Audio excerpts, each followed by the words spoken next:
So, hi again to myself. Okay, this is to remind myself that it is already 41 days to go before the Euphoria Day. 21 day, 41 days. 41 days before the Euphoria Day. Hmm.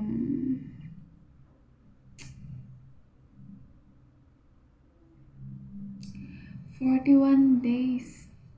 Ilaban mo. Tapos, marami pa akong hindi alam. Marami pa akong hindi alam. Pero kaya yan. Kaya yan. Ilaban yung 41 days na yan. Lord, kaya to. Yes. So, ngayong araw, nagrasyo kami ng nag-rationalization for 3 hours. 4 hours. So, yun lang ang usad natin ngayon this day. Yes, and it's good. So, let's continue. Meron pa akong hindi nasasagot ang dalawa. So, sasagutan ko yung isa muna. Isa muna. Okay. So, yun. 41 days. Fighting! At hindi muna ako nagsagot dyan. Basically, obviously, hindi pa ako nagsasagot dyan. Yun talagang problema ko sa aking self because I cannot. Hindi ko mawala-wala ang Facebook at social media. But, ayun.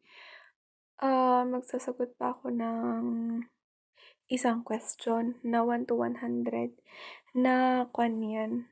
Tambak ko yan na dapat natapos na kasi they gave us allotted time for that bit, but because I am kind of person that do not know how to have a effective time management. Yon. So, ayan, bumalik ako na may dalang pansit canton. Pansit canton is life. Kaya lumalaki tayo eh. Yan ang ebidensya. Ebidensya. Yeah. Yan ang ebidensya. Kaya lumalaki tayo kasi kain tayo ng kain. Hindi ko alam, hindi ko rin mapigilan. Kain ng kain ang person. Pero okay lang yan. Because, para yan sa ebidensya. Yun, hindi ko na din alam kung anong mangyayari sa buhay ko yung 41 days to go before the Euphoria Day. I know naman na kailangan ko pang mag-memorize ng marami pa. Ayan, may nakadikit-dikit naman sa wall. Dinikit-dikit yan ng mga mas naunang nag-boarding dito na din, same course. So, hindi na ako nagdikit pa kasi meron na akong nadatnan. So, yan, pa-chill-chill lang ang person. Diba? At may bunny headphone. O headphone yan, headphone. Ayan, Facebook ulit ako. Nag-messenger. Nagkuan. Nag-Facebook ulit. Kailangan ba ako makonsensya? Pero okay lang yan. Diba? Okay lang yun. Tell me! Tapos yan, kaninang 1 p.m. Mga 1 p.m. kami nag-start dyan eh. Nag-rationalization. Alam niyo ba kung anong hirap ng struggle? Kung alam niyo bang hirap ng struggle ang ginawa ko dyan, kasi hindi ko nasagutan yung test paper na dapat sagutan for the ratio na. Kaya, habang nagra-ratio siya dun sa mga items na mas nauna, hinahabol ko na naman yung items na hindi ko natapos. Kasi kapag hindi ko natapos ni ratio, parang hindi na ako makikinig na kapag ganun. Kasi hindi ko papakinggan kung ang tama sa mali. So, ang ginawa ko habang nagra-ratio, binabasa ko din yung test paper para, sagutan. 'Di ba? Parang, multitasking, nakikinig ka sa radyo, tapos nagbabasa sa test paper para sagutan yung mga tanong na hindi mo sinagutan. Do'n ko talaga nakita yung struggle ng aking katamaran.